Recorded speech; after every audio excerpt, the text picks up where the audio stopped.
미국 주식은 늘 올랐습니다. 나스닥 지수는 5년 전 9,150포인트에서 현재 19,954로 114%로 2배가 넘게 올랐죠. 1만 달러가 2만 달러가 된 것입니다. 다른 나라 주가도 다 올랐겠지라고 생각하면 오산인 것이 한국 코스피는 같은 기간 2118에서 2543으로 15.8%밖에 안 올랐거든요. 만 달러가 11,580달러가 된 것이죠. 1999년 당시 700대였으니 25년 동안 2.5배 정도 올랐고요. 일본 주식을 샀을 땐 어땠을까요? 5년 동안 67%가 올랐으니 중간쯤 되겠네요. 독일 주식은 한국과 일본 사이쯤 되겠고요. 그만큼 미국 주식의 우상향은 늘 한결같죠. 물론 중간중간 위기도 있지만 금방 회복해왔죠. 도대체 미국 주식은 뭐길래 저렇게 강력한 걸까요? 오늘은 월스트리트와 미국 기업들에 대한 이야기입니다. FIDI라고 알려진 로어 맨하튼의 금융지구는 뉴욕시 맨하튼의 남쪽 끝에 위치합니다.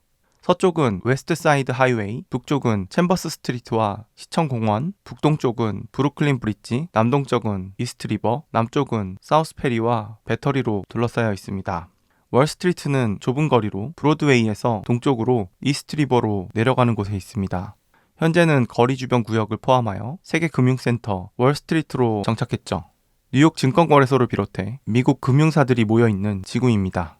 뉴욕 증권거래소는 시가총액 기준으로 세계에서 가장 큰 증권거래소입니다. 월스트리트는 시티 오브 런던으로부터 국제금융시장으로서의 주도권을 빼앗았지만 지금은 많은 금융기관이 월스트리트에 두고 있던 본사를 이전해 맨하튼의 미드타운, 뉴저지주, 제너럴 일렉트릭이 있는 브리지포트 등으로 옮겼습니다. JP 모건 체이스가 끝까지 남아있었지만 2001년 11월 도이치은행에 매각했죠. 이 때문에 더 이상 월스트리트에는 순수 미국 자본의 대기업 금융기관의 본부는 존재하지 않습니다. 17세기 전반에는 네덜란드는 세계 무역액의 50%를 차지하게 되는데 뉴 암스테르담에는 네덜란드인이 쌓은 성벽을 따라 길이 나는데 이것이 벽걸이 월스트리트라고 불리게 됩니다. 1626년에 맨하튼에 노예제도가 도입되고 1711년 뉴욕 시의회는 월스트리트 기슭에 노예가 된 흑인과 인디언을 판매하고 임대하는 도시 최초의 공식 노예시장을 만들었습니다. 이 시장은 1762년까지 월스트리트와 펄스트리트의 모퉁이에서 운영되었으며 뉴욕시 당국은 그곳에서 사고 팔린 모든 사람에게 세금을 부과함으로써 노예 판매로부터 직접적인 이익을 얻었습니다.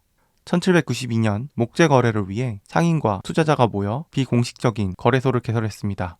상인들은 뉴욕 증권거래소의 기원인 버튼우드 협정을 맺는데 이것이 뉴욕 증권거래소의 시작입니다. 계약의 커미션 구조로 시장을 보다 구조화하고 조작 경매 없이 만드는 것을 목표로 계약서에 서명한 사람들은 서로에게 수수료율을 부과하는 데 동의했습니다. 서명하지 않은 사람들도 여전히 참여할 수는 있지만 거래에 대해 더 높은 수수료를 부과받았습니다. 1789년 월스트리트는 조지 워싱턴이 연방홀 발코니에서 취임 선서를 하며 미국의 첫 대통령 취임식의 현장이기도 했습니다. 또한 권리장전이 통과된 장소이기도 했습니다. 1840년대와 1850년대에 대부분의 주민들은 섬의 아래쪽 끝에 이용이 증가했고 맨하튼 미드타운으로 이주해 오기 시작했습니다. JP 모건은 거대한 신탁을 만들고 존 디 록펠러의 스탠다드 오일은 뉴욕시로 이전했습니다. 1860년에서 1920년 사이에 경제는 농업에서 산업, 금융으로 바뀌었지만 뉴욕은 이러한 변화에도 불구하고 여전히 리더십을 유지했고 뉴욕은 세계 금융수도로서 런던에 이어 두 번째가 됩니다. 1884년 찰스 다운은 주식을 추적하기 시작했는데 처음에는 11개의 주식을 시작으로 이 11개의 평균 가격을 보았습니다. 다우의 원래 계산에 포함된 회사들은 아메리칸 토바코 컴퍼니, 제너럴 일렉트릭, 레클레드 가스 컴퍼니, 내셔널 리드 컴퍼니, 테네스 콜 앤 아이런, 유나이티드 스테이츠 리더 컴퍼니였습니다. 그는 가격을 더하고 그의 다우존스 평균을 얻기 위해 주식 수로 나누었습니다. 평균 피크와 트로프가 지속적으로 상승했을 때 그는 그것을 강세장 조건으로 간주했습니다. 그리고 평균이 떨어지면 약세장이었습니다. 다우지수는 시장을 분석하기 위한 편리한 벤치마크가 되었고 전체 주식시장을 보는 기준이 되었습니다. 1889년 원래 주식 보고서였던 고객의 오후 편지가 지금의 월스트리트 저널이 됩니다. 실제 거리를 의미하는 이름의 이 신문은 뉴욕시에서 발행되는 영향력 있는 국제 일간 비즈니스 신문이 되었습니다. 1896년 이후 다우지수에 확장된 주식 목록을 발행하기 시작했는데 한 세기 후에는 30개의 주식의 평균이 됩니다. 2001년 9월 11일 세계무역센터가 파괴되었을 때 월스트리트의 건물 자체는 물리적인 손상이 거의 없었지만 금융지구에 많은 건물이 파괴되는데 월스트리트의 주요 사무공간의 45%가 손실됩니다. 뉴욕 증권거래소는 공격 후 거의 일주일이 지나서야 재개장할 수 있었습니다. 1921년에 지어진 미국 증권거래소 건물은 2008년 뉴욕 증권거래소 유로넥스트가 2억 6천만 달러의 아멕스 인수를 완료했습니다. 시티뱅크는 금융서비스 다국적 기업인 시티그룹의 미국 은행 자회사로 1812년 뉴욕 시립은행으로 설립되었으며 후에 뉴욕 퍼스트 내셔널 시티뱅크가 되었습니다. 나스닥은 미국에서 세계의 증권거래소를 소유하고 운영하는 미국의 다국적 금융서비스 기업으로 이름을 딴 나스닥 증권거래소는 뉴욕시에 본사를 두고 있으며 사장 겸 최고 경영자는 아데나 프리드먼입니다.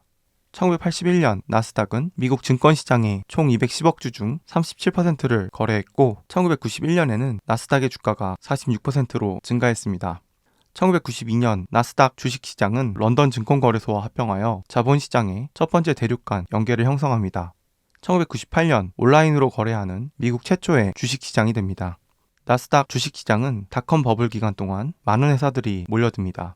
나스닥 종합지수는 창립 이래 발행되어 시가총액 측면에서 가장 큰 100개 회사를 추적하는 나스닥 파이낸셜 100 지수와 함께 1985년에 도입된 대형 나스닥 100 지수를 추적합니다. 2006년 나스닥 주식시장의 지위는 주식시장에 서가된 국가증권거래소로 바뀌었습니다. 2007년 북유럽 국가의 거래소 운영자인 OMX와 합병하여 글로벌 입지를 확장해 나스닥 OMX 그룹으로 이름을 변경합니다. 2011년 NYSE 유로넥스트의 시장 가치는 97억 5천만 달러였으며 나스닥은 57억 8천만 달러로 평가되었고 인터컨티넨탈 익스체인지는 94억 5천만 달러로 평가되었습니다.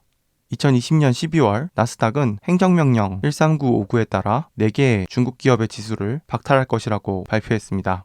뉴욕 증권거래소 다음으로 나스닥은 시가총액이 19조 달러인 미국에서 두 번째로 큰 증권거래소로 이는 2021년 기준으로 뉴욕 증권거래소보다 약 5.5조 달러 모자랍니다. 나스닥은 1971년에 설립된 뉴욕 증권거래소보다 훨씬 역사가 짧습니다. 섹터 투자자들은 일반적으로 뉴욕 증권거래소를 더 오래된 회사들을 위한 거래소로 보며 나스닥은 기술과 혁신에 중점을 둔 새로운 회사들이 주로 모여 있어 일부 투자자들은 나스닥 상장이 더 위험한 편이라고 보기도 합니다. 미국 주식시장 대표주자로 애플은 실리콘밸리의 캘리포니아 쿠퍼티노에 본사를 둔 가전제품, 소프트웨어, 그리고 서비스를 판매하며 1976년 스티브 잡스 등에 의해 컴퓨터 회사로 설립되었으며 2024년 회계연도에 3,910억 4천만 달러를 벌어들여 매출 기준으로 가장 큰 기술회사입니다. 테슬라는 자동차 및 청정에너지 회사입니다. 텍사스 오스틴에 본사를 두고 있으며 배터리, 전기자동차, 가정용 배터리, 에너지 저장 장치부터 그리드 스케일까지 태양 전지판 및 태양열 대상포진 관련 제품 및 서비스를 설계, 제조, 판매합니다. 알파벳은 캘리포니아 마운틴뷰에 본사를 두었습니다. 애플에 이어 매출 기준으로 세 번째로 큰 기술회사이자 세계에서 가장 가치 있는 회사 중 하나로서 대표적으로 구글과 유튜브 및 여러 자회사를 가지고 있습니다. 마이크로소프트는 워싱턴주 레드몬드에 본사를 둔 1975년에 설립되었으며 윈도우와 같은 소프트웨어를 통해 개인용 컴퓨터에 큰 영향을 미쳤으며 인터넷 서비스, 클라우드 컴퓨팅, 비디오 게임 등으로 사업을 확장하여 세계에서 가장 큰 소프트웨어 제조사로 성장하였습니다. 엔비디아는 캘리포니아주 산타클라라에 본사를 두고 델라웨어에 설립된 미국의 다국적 기업으로 1993년 젠슨 황 등에 의해 설립되어 GPU, 데이터 사이언스 및 고성능 컴퓨팅을 위한 API, 모바일 컴퓨팅 및 자동차 시장을 위한 시스템 온칩 장치를 설계하고 공급하는 소프트웨어 회사로 AI 하드웨어와 소프트웨어의 선도 공급업체로 하드웨어의 제조는 아웃소싱합니다.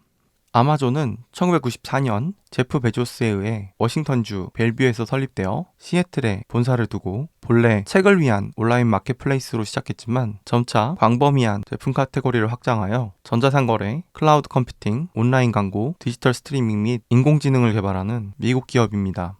브로드컴은 1961년 HP의 반도체 부품 부서로 시작하여 1999년 분사되었고 데이터 센터, 네트워킹, 소프트웨어, 광대역, 무선, 스토리지 및 산업시장에 서비스를 제공합니다.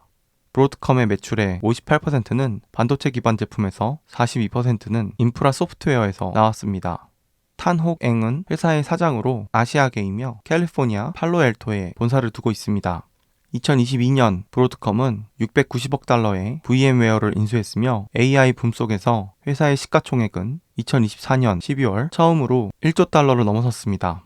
버크셔 해서웨이는 네브래스카주 오마하에 본사를 두었으며 1965년부터 회장 겸 CEO인 워렌 버핏과 부회장 찰리 문거의 관리하에 1조 달러 이상의 가치를 지닌 최초의 비기술 기업으로 최초의 설립은 1839년이었습니다.